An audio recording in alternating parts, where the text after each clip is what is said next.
andou trafegou por muitos espaços geográficos diferentes. Isso. E vendo Isso. essas relações Isso, diferentes. exatamente. E sempre pensando numa ideia de não pensar. Isso acabou fazendo com que tu, não que tu fragmentasse o teu pensamento, mas que o teu pensamento não fosse assim, tipo, estabelecido acima de tudo, e sim pensado em cada posição, para cada circunstância, né? Exatamente. Esse fato de ter vivido em tantos países diferentes, vivido em tantas civilizações e culturas diferentes, e de ter pesquisado tanto na Ásia como na África, no Mediterrâneo, na parte norte europeia, na parte sul europeia, e logo ter pesquisado na África, em todos esses lugares, e claro, logo no Caribe, e agora na América chamada Latina, porque não é uma América Latina, é uma América que é latina somente enquanto os dirigentes, as oligarquias que estão dirigindo são latinas, mas estão dirigindo povos que não são latinos, que são exatamente o contrário de um povo latino. Depois de ter passado por todas essas experiências diferentes e todas essas fronteiras culturais e de civilização diferentes, isso já me deu outro tipo de maneira de abordar a questão racial. Não abordá-la como uma questão do racismo, como algo monístico, como algo genérico, que existia em todas as partes da mesma maneira, mas de ver o racismo de uma maneira seccional, de vê-la organizada em função das culturas e das realidades geográficas dos lugares onde ele se assentou e onde ele cresceu e se tropicalizou, se podemos falar desse jeito.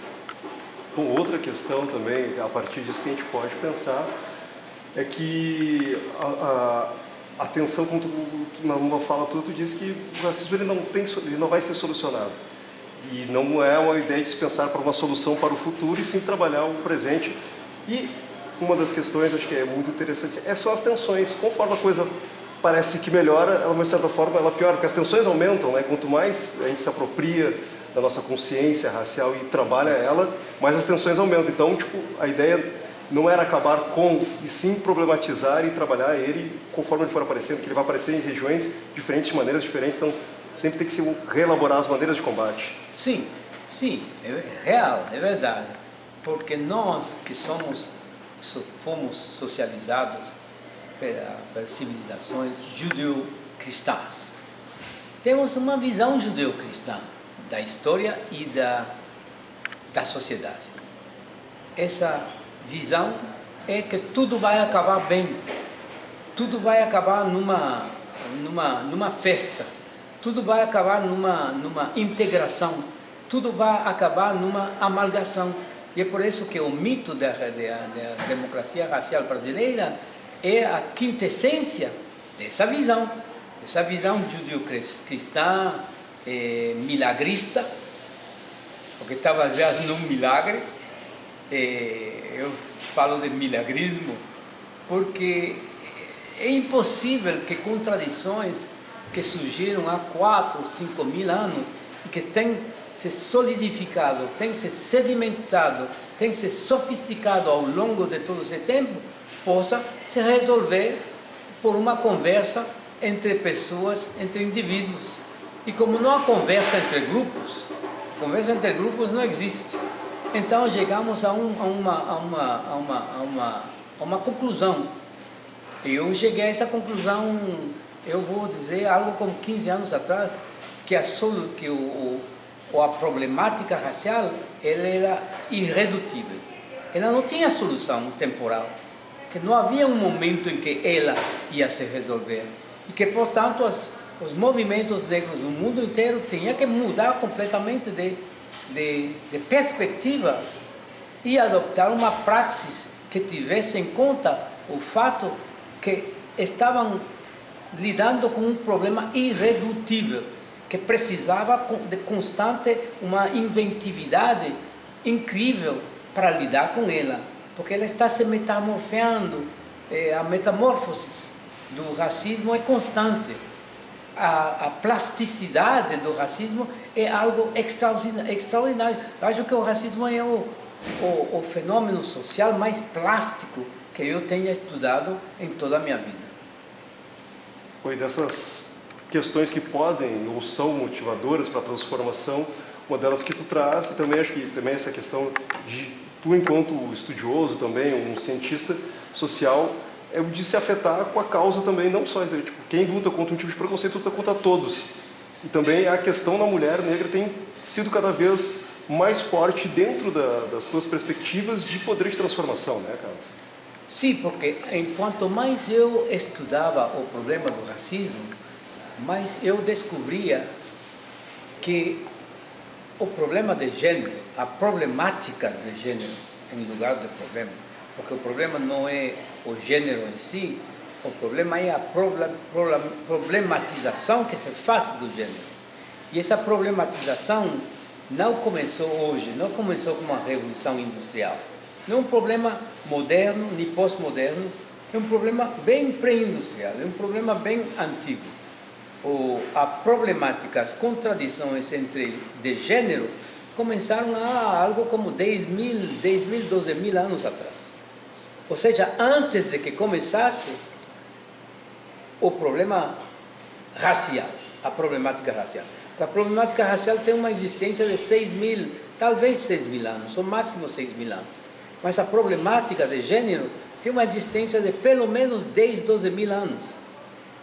Então, é uma problemática também que é irredutível, que evolui constantemente, está evoluindo constantemente. E essa evolução está baseada em uma dinâmica que é interna, não é uma dinâmica externa. Se ela fosse uma dinâmica externa, a gente simplesmente podia desconstruí-la. Igual com o racismo, se o racismo estivesse evoluindo sobre a base de uma dinâmica externa, ela podia ter sido desconstruída e desmantelada há muito tempo atrás.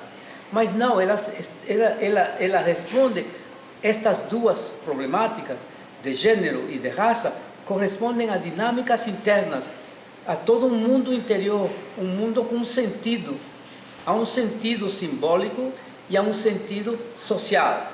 Ou seja, que é na praxis social que elas se renovam. O racismo está se renovando todos os dias, o sexismo também. Então, há que adaptar-se a essas renovações, não é no sentido de acatá-las. Quando digo adaptar, não estou dizendo acatar, no sentido de compreendê-las, compreender que houve uma mudança.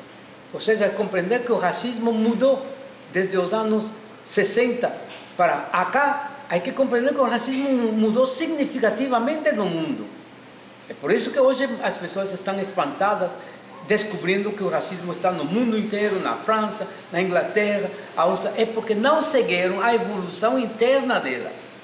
Elas pensaram que depois da Segunda Guerra Mundial, que Hitler era o racismo, e que uma vez que tivéssemos acabado com Hitler, acabou o problema. Mas o racismo não é isso, o racismo não está localizado em indivíduos. Indivíduos são racistas, mas o racismo como consciência histórica, ela não é ideologia, ela é consciência histórica, não está localizada exclusivamente em indivíduos. Os indivíduos são portadores e porta-vozes de uma consciência histórica, mas eles não são essa consciência histórica de por si. E essas são as subtilidades que eu acho que os movimentos negros, francamente, ainda não assimilaram.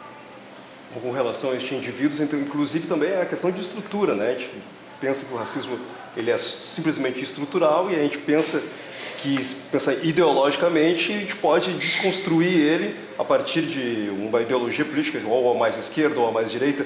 Tu que passaste por essa questão de ter visto uma revolução de esquerda, ter passado por outras instituições democráticas, outras não tão democráticas, processos de independência, viu que não é só aí, que o racismo não está escondido atrás de uma única coisa, e sim, questões ideológicas podem estar contemplando ou alimentando esse racismo, indiferente se é esquerda, direita, centro, revolução, libertário ou não. É uma questão, é o indivíduo, é a estrutura, e o racismo está em todas, um pouquinho em cada parte, né? Eu tenho costume de dizer e de enfatizar constantemente que é um erro pensar o racismo enquanto ideologia. A ideologia é construída intelectualmente e, portanto, ela pode ser desconstruída intelectualmente. O racismo não é isso. O racismo não é ideologia. A democracia racial é uma ideologia. O apartheid é uma ideologia. Vocês podem desestruturar o apartheid na África do Sul, podem desestruturar a democracia racial aqui e não desestruturar o racismo, porque o racismo não é um fenômeno ideológico. Ele cria ideologias. As ideologias, quantas ideologias sejam pertinentes para lidar com as diferentes situações culturais. Mas o racismo é outra coisa. O racismo é uma consciência histórica, uma consciência historicamente formada, historicamente constituída, historicamente sedimentada. E já isso é outra coisa. Estamos falando de duas coisas totalmente diferentes. E aí também nós cometemos o erro de não compreender isso suficientemente cedo, de constantemente estar lutando contra o racismo enquanto ideologia. Estamos lutando contra um moinho de vento, porque o racismo não é isso. O racismo não pode ser desestruturado. O racismo não pode ser destruído.